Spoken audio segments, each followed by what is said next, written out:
Welcome back to the deep dive. Today, we are staring directly into the eye of a storm that is brewing up north. But frankly, the implications of what we are about to discuss, they're going to ripple out to every single corner of this country. They really are. We're talking about Minnesota, but we aren't just talking about a location, we are talking about a precedence, a really, really dangerous one. It's a situation that is developing so fast and with such intensity that it is hard to keep track of all the moving parts. But we have to, You have to. because if we lose track of the details, we lose the bigger picture. And the bigger picture here is, well, it's terrifying. We absolutely have to, because usually when we talk about constitutional crises, we're talking about these abstract legal theories or things happening in closed hearing rooms or very dry Supreme Court arguments. Yeah, all very academic. Exactly. But today, we are talking about something visceral. We are talking about a chain reaction. That is the best way to describe it. A chain reaction. A kinetic series of events, one triggering the next.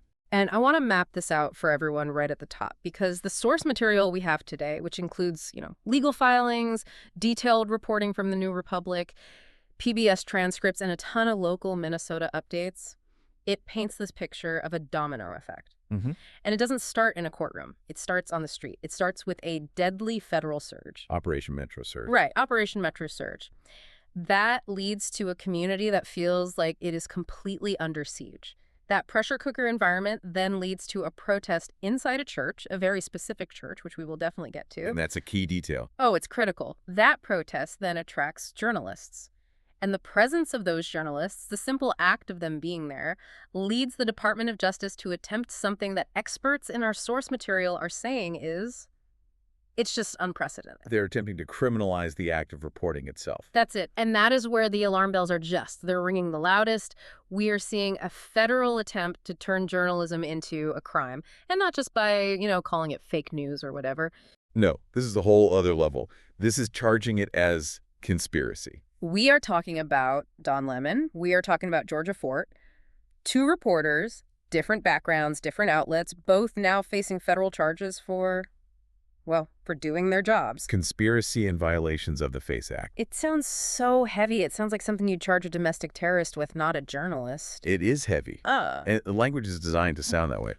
But when you peel back the legalese, when you actually read the indictment, the government is arguing that receiving a tip, showing up to a location, and turning on a camera constitutes a criminal conspiracy. That is the stakes right there. I mean, if that legal theory holds water, then the profession of journalism as we know it is effectively illegal in this country. It changes everything. So here is our mission for this deep dive. We are going to unpack the timeline because it's chaotic and every single minute of it matters.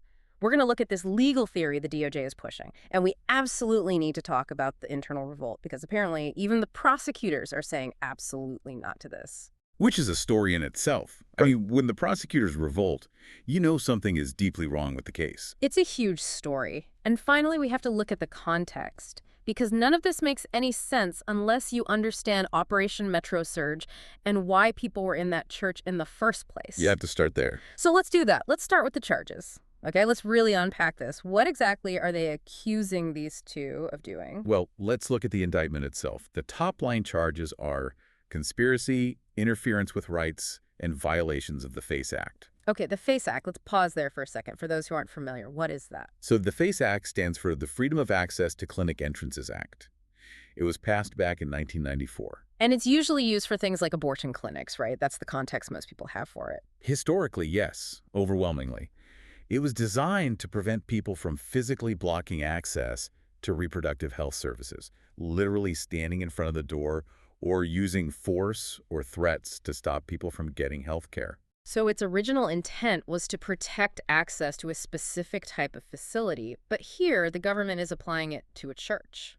To a church, which is a novel application, to say the least. That feels like a stretch, but let's put a pin in that for a second. Before we get into the statute itself, we have to look at the behavior. What are the overt acts listed in the indictment?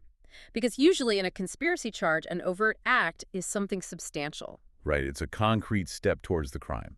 It's buying the getaway car or drawing the blueprints to the bank. Exactly, buying the masks, sourcing the explosives, something tangible that shows you were planning to do the thing you're accused of. Right. You need an act that furthers the crime. Yeah. So what did Lemon and Fort do? What are their overt acts? In this indictment, the overt acts listed are things like knowing a protest would occur, Okay, so knowledge, knowing something was going to happen. then communicating with activists, That's talking to sources. That's literally called reporting. then entering the church Yeah. and filming the events. Wait, let's slow down on that because that's staggering. So the crime, the overt act that proves the conspiracy is knowing something is going to happen, talking to the people involved, and then filming it when it does. According to the Department of Justice's current theory, yes, that is what they've put in writing in a federal indictment. But how do they make that leap? What's the logic there? The logic they're presenting is that by communicating with the activists beforehand, receiving a tip that, hey, we are going to go into this church and confront the pastor, the journalists became co-conspirators in the act itself. The communication is the bridge. So the tip-off, the heads-up, is being framed as an invitation to a criminal plot. And the acceptance of that tip by showing up is being framed as joining the plot. That is wild. That is standard operating procedure for any beat reporter in America. If you cover City Hall, if you cover protests, if you cover crime, your entire job is to know before it happens so you can be there. Precisely. If you only show up after the event is over, you aren't a reporter. You're a historian. Or a stenographer for the police report. Exactly. You're just rewriting a press release. Right. Here is what happened yesterday. That's not news. News is being there when it happens. And that is why this case is so dangerous. The source material highlights this specific point again and again. The government is collapsing the distinction between activist and observer. They are actively trying to erase that line. It's like they're saying that if you are close enough to the action and you knew about the action ahead of time, you are part of the action. Your observation becomes participation. They are erasing the line between the person holding the protest sign and the person holding the camera. And if you erase that line, you effectively kill independent reporting. Because who is going to risk a federal conspiracy charge just to cover a breaking news story? Who is going to answer the phone when a source calls with a tip about a protest? Nobody. You would just create a media blackout, Yeah. which you have to wonder might be the entire point. But we will get to the motivation later. I want to talk about where this happened. Because you mentioned the FACE Act, and you mentioned a church. This wasn't just a random church, was it? This wasn't a case of activists just picking a door and kicking it in. No, absolutely not. The location is critical to understanding everything. This happened at a place called Cities Church. And the reason the protest was there, the reason it became this flashpoint, is because of a revelation that came out about the church's leadership. And here's where it gets really, really interesting. Because this sounds like something out of a movie script. You almost wouldn't believe it if you read it in a novel. You'd say it was too on the nose. It does. It has that quality of tragic irony. The community discovered that the lead pastor of Cities Church was not just a clergyman. He wasn't just a theologian. He was an active, on-the-payroll employee of ICE, Immigration and Customs Enforcement. Wow. Yeah. So let me get this straight. The same agency that is currently tearing the neighborhood apart with these raids. Very same. We have to remember the backdrop here. Operation Metro Surge is happening outside the doors of this church. People are terrified of ICE. Families are in hiding. And then they find out that the man standing in the pulpit, the spiritual leader of the congregation, is an employee of the very agency conducting the raids. That is a massive, massive breach of trust. I mean, you have to imagine that. You are going to church for sanctuary, literally and figuratively. You are going there to find peace, to find safety, maybe even to pray for your family's safety from deportation. It's supposed to be the one safe place. And the guy leading the service represents the very thing you are running from. Exactly. It creates a cognitive dissonance that is just. It's unbearable. There's a fundamental betrayal. So the protest wasn't a symbolic stage. It was a specific target. The activists went in to confront him directly. They wanted answers. They wanted transparency. They wanted to know how he could possibly reconcile those two roles. How can you shepherd the flock on Sunday and hunt them on Monday? That's the core question they were asking. And Lemon and Fort were there to film that question being asked. Because they were tipped off. Hey, we found out the pastor's ICE. We're going to confront him during the service. Right. And as a journalist, if you get that text, you go. You have to go. Because that is a story. A pastor who works for ICE during a massive immigration crackdown in his own community. That is a huge public interest story. It's a massive story. It speaks to the complexity of the community, the reach of the federal government, the conflict of faith and duty. I mean, it's everything. It's a story that needs to be told. So they go to document this confrontation. And because they documented it, because they turned their cameras on, the government is saying they conspired to violate the rights of the other churchgoers. Correct. They are treating the documentation of the confrontation as an extension of the confrontation. And this brings us to the broader context of why the community was so on edge to begin with. We cannot understand the anger at that church without understanding Operation Metro Surge. Let's zoom out to that, because the source material describes this as the origin point. This isn't just standard policing. This isn't just, we're checking papers. What is Metro Surge? It's described in the documents as a massive federal initiative. It involves ICE, Border Patrol, and even DHS tactical teams descending on Minneapolis. Tactical teams, like military-style gear. That's what the reports describe. The stated goal, as it usually is in these operations, is to restore order. Restore order. That phrase always does a lot of heavy lifting, doesn't it? But the reality on the ground, from what the sources say, sounds like complete chaos. It is chaos. And it is deadly. The sources are very, very clear on this. There is a human cost that has already been paid. We aren't just talking about arrests or deportations. We are talking about lives. We have to talk about Renee Good. We have to. That name came up multiple times in the research for a reason. Who is she? Renee Good was a U.S. citizen. She was a mother, a member of the community. She was killed during a federal sweep. Caught in the crossfire. What happened? The details are grim and still contested, as they often are, but the impact is clear. Her death sent these massive shockwaves through the community. Yeah. You have a U.S. citizen killed by federal agents in her own neighborhood. It shatters the illusion of safety. It tells everyone, it doesn't matter if you have papers. It doesn't matter if you were born here. You are not safe from this operation. That's exactly the message it sent. It erased the line between immigrant and citizen and just created this single category of target. That is terrifying. And then not long after, on January 24, it happens again. Alex Priddy. An ICU nurse. An ICU nurse, someone who literally saves lives for a living, a healthcare worker in the middle of everything we've been through. An ICU nurse shot and killed by federal agents on January 24. So when we talk about the mood in Minneapolis, we aren't just talking about political disagreement. We aren't talking about people being annoyed by policy. We are talking about profound grief. We are talking about mourning. And fear. Just raw, visceral fear. A profound atmosphere of fear. The reporting from the ground describes the raids happening in real time. Families are hiding in basements. There are reports of ICE presence near schools, which is historically a very sensitive line to cross. It sounds like a community under occupation. That's the language they use. It feels like a siege. So when you put all of that together, the death of Renee Good, the death of Alex Priddy, the constant raids, the fear, and then you find out the local pastor is on the payroll of the guys doing the raiding. The explosion at the church becomes, well, it becomes inevitable. It wasn't a random act of hooliganism. It wasn't people looking for trouble. It was a desperate community demanding answers from a figure of authority who they felt had betrayed them at the deepest level. And that is the event Don Lemon and Georgia Fort filmed. They filmed the desperation. They filmed the confrontation. They filmed the result of all that pain and fear. And that brings us to what the sources are calling the collapse. Because the government didn't just arrest the activists. If they had just arrested the people shouting at the pastor, that would be one story. A contentious one, but a different one. But they went after the messengers. They went after the messengers.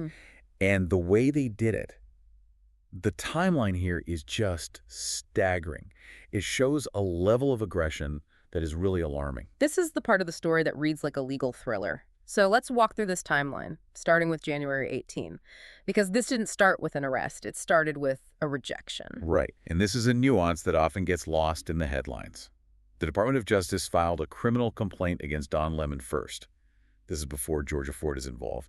They took it to a federal magistrate judge. And that's the standard first step, right? You show a judge your evidence, and the judge says, okay, there's probable cause here. Go ahead and arrest him. It's the constitutional gatekeeper, a Fourth Amendment check. And in most cases, it's a procedural hurdle, not a wall. Federal magistrates sign off on complaints all the time. Or in this case, the judge says, absolutely not. Which is rare. We have to emphasize how rare that is at the federal level. For a magistrate to look at a complaint from the DOJ and just reject it outright is a huge red flag. So what was the judge's reasoning? The magistrate rejected it on two grounds: a lack of probable cause and, crucially, serious First Amendment concerns. So the judge looked at the evidence the DOJ presented, Reporter receives tip, goes to church, films protest, and said, "This is journalism, not a crime." Effectively, yes. The judge saw that the case was, to quote one of the legal analysts in our source material, built on sand.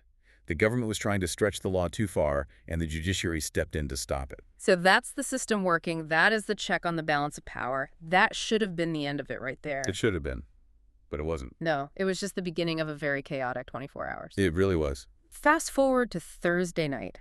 Don Lemon is in Los Angeles. He's at the Grammys. He's working. He's a veteran journalist, 30 years in the game. He's covering one of the biggest entertainment events of the year. And what happens? He gets arrested. Despite the magistrate's rejection just days before, federal agents moved in and arrested him in Los Angeles. That image is it's so jarring. You have the red carpet, the flashbulbs, the celebration of art, the music industry's biggest night.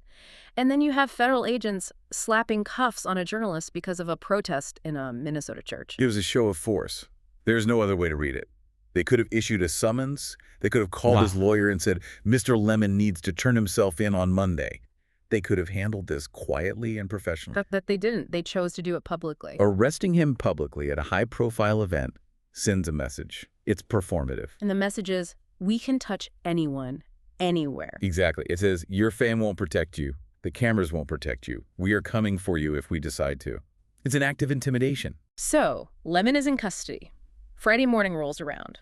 And this is where the politics really enter the picture in a big way. Enter Attorney General Pam Bondi. She steps in on Friday morning, and her reaction to the magistrate's rejection, remember, the judge who said, no, this is unconstitutional, her reaction is incredibly telling. What does she say? She dismisses it.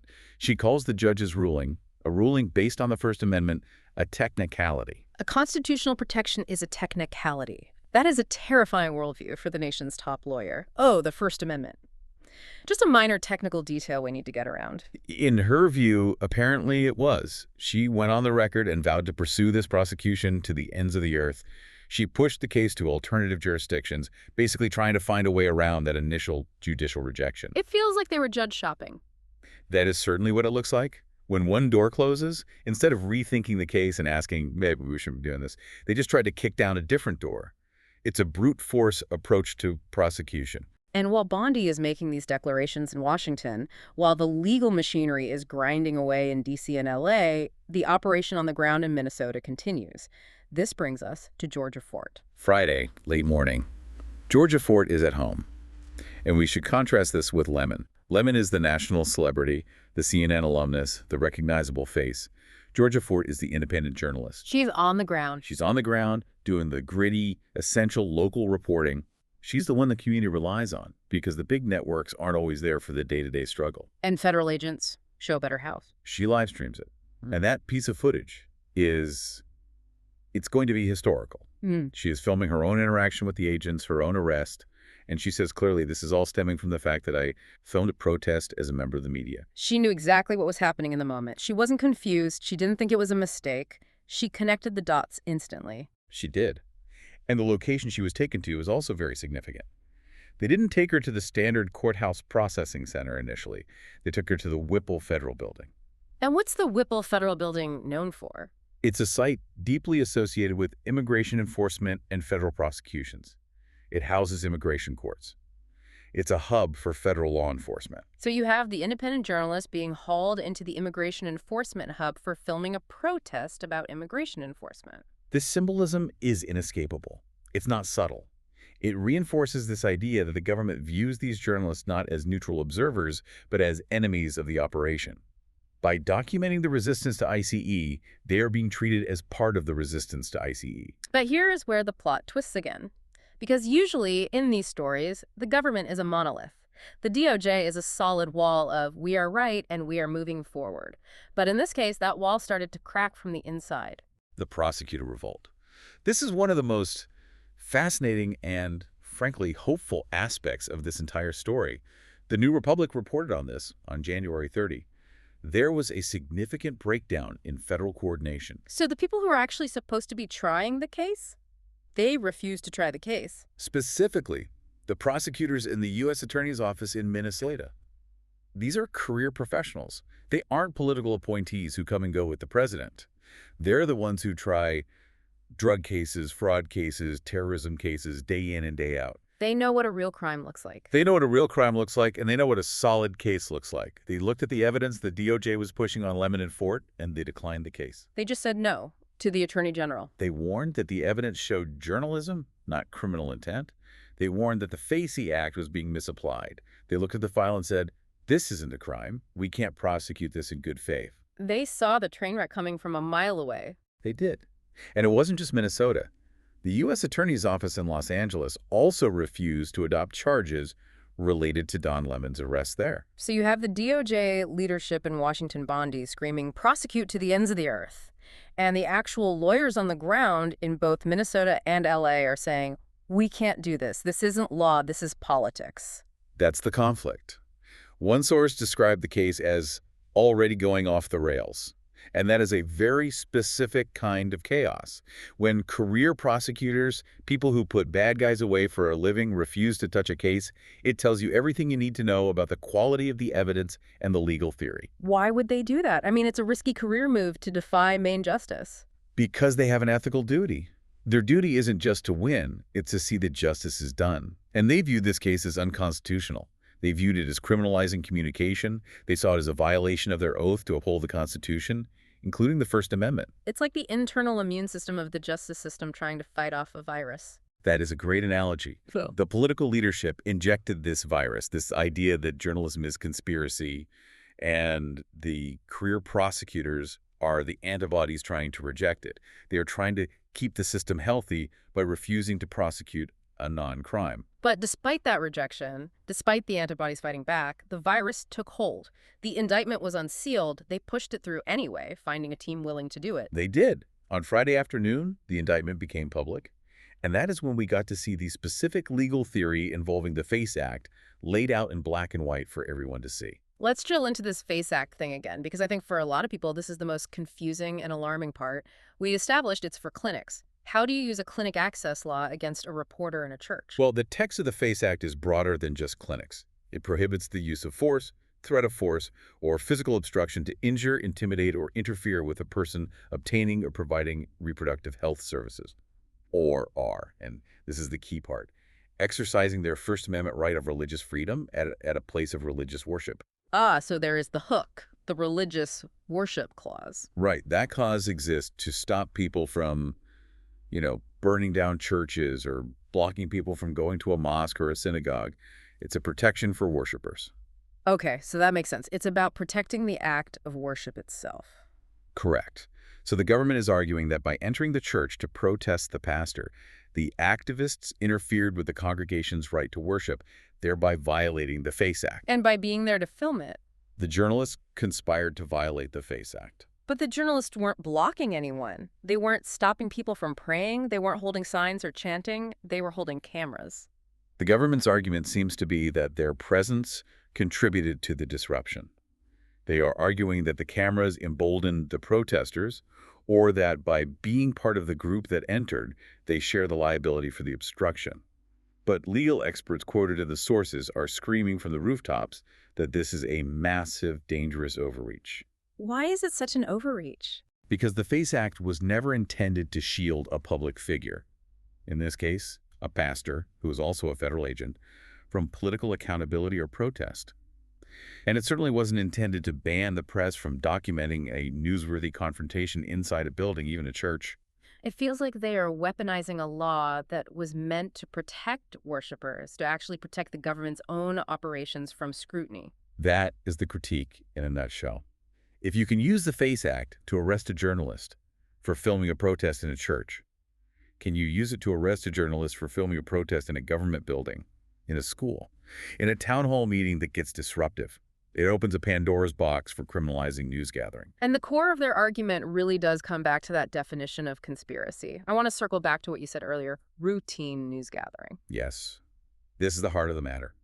This is the point that affects every single journalist in the country. So let's play this out. If I am a reporter and I get a tip, hey, there's going to be a sit-in at the mayor's office tomorrow at noon. I say, thanks for the tip, I'll be there. I show up at noon, I film it. Under this DOJ theory, am I now a co-conspirator? Under the theory presented in the Lemon and Fort indictment, yes.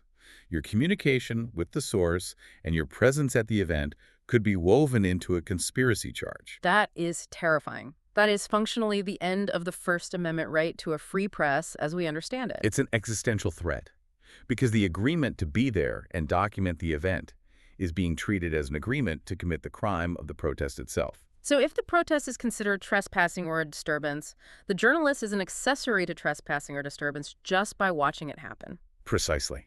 And if that precedent is set, investigative journalism is dead. Because you cannot investigate civil disobedience, you cannot investigate protest, you cannot investigate unrest without communicating with the people causing the unrest.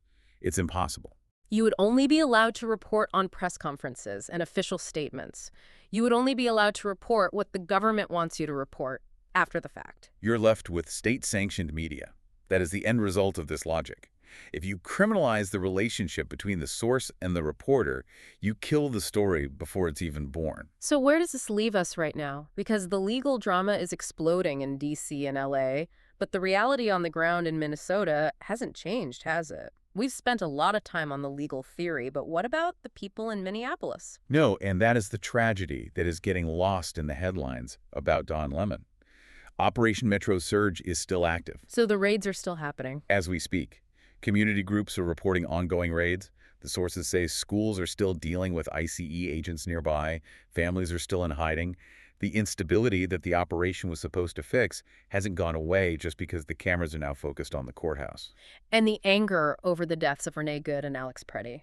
It is still there. It's raw and it's unresolved. There has been no accountability for their deaths. No charges have been filed against the agents who pulled the triggers. And now the very people who tried to demand accountability and document that demand are the ones being prosecuted. It feels like the narrative has been completely shifted. It started as a local story about a church and immigration and community trust. Now it's a national story about the Constitution. It has become a constitutional reckoning. That is the phrase being used in the analysis. We are watching a head-on collision between the First Amendment and executive power. You have arrested journalists, revolting career prosecutors, rejected complaints, and a federal surge that continues to claim lives on the ground. It's a collapse. The title of this deep dive is The Minnesota Collapse, and I think that word is perfect. It's a collapse of norms, a collapse of trust, and potentially a collapse of the legal protections we all take for granted. It's the breakdown of the democratic feedback loop. Think about it.